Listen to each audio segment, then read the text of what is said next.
Hi everyone, my name is Dr. Mike Uello from Heart Paw. I'm the new partner doctor. Today we wanted just to reach out, make sure everyone's staying safe. We want to let you know that we are open. We're here if you need us, but we want to just show you guys briefly how to do a nail trim and maybe even try to pill a dog.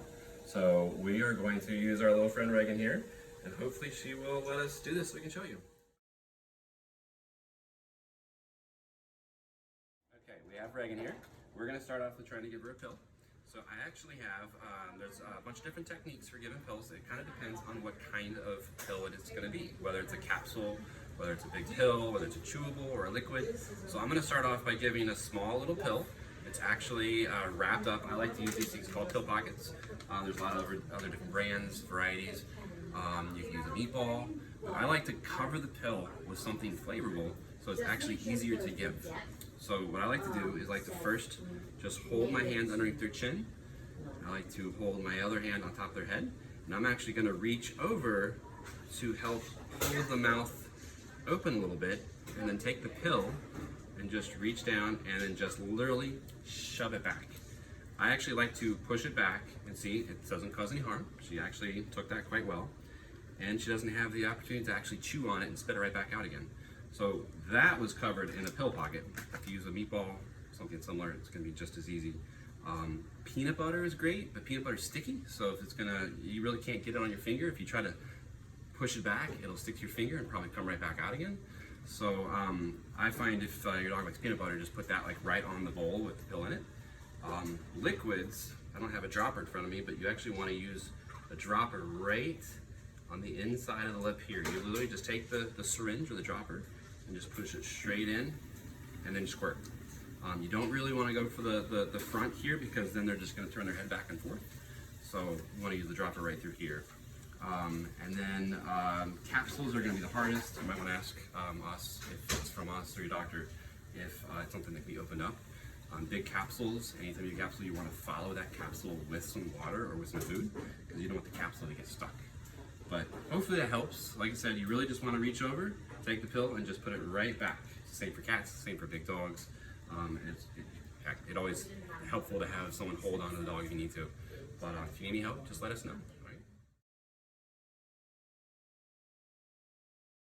All right, so we're gonna go ahead and try to trim her nails. We're gonna show you this. It's gonna be hard to actually zoom in really closely, so you know, we'd be happy to show anyone who wants a more like in-person shot on how to trim nails. Be happy to schedule an appointment.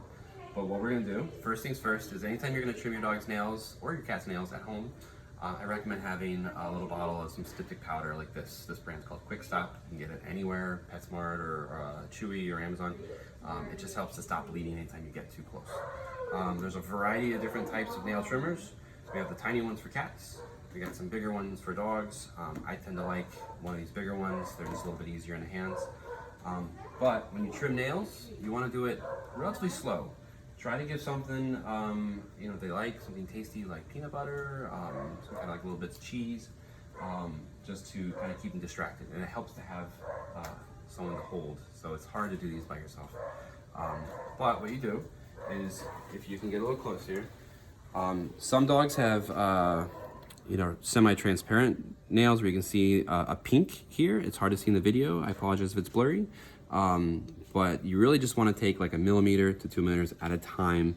So you really want to just take a little bit like that, maybe a little bit more. And you don't want to do too much, and that's it. If you can see in the video, probably not. There's a little black circle right in the middle. That's when you really want to stop. If you see that, that's when you're starting to get close to that sensitive tissue, or what we call the quick. Again, I'm going to do a little bit here. Reagan's being awesome. I'm going to take a little bit more, and then maybe just a little bit more. That's it. I'm going to stop. So that's what you want to do. You just want to go. If you do get too close, don't sweat it. You just want to stop the bleeding. So it's helpful to have that quick stop powder in a pinch if you need to. Sometimes you can use some cornstarch.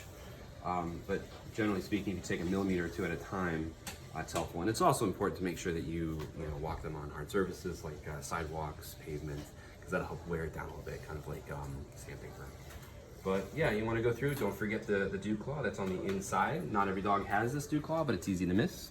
You want to make sure you trim that. And some dogs actually have a couple like a polydactyl heads. So sometimes I'll have 2 dew claws. So again, if you guys have any questions you want us to show you in person, we'd be happy to see you guys.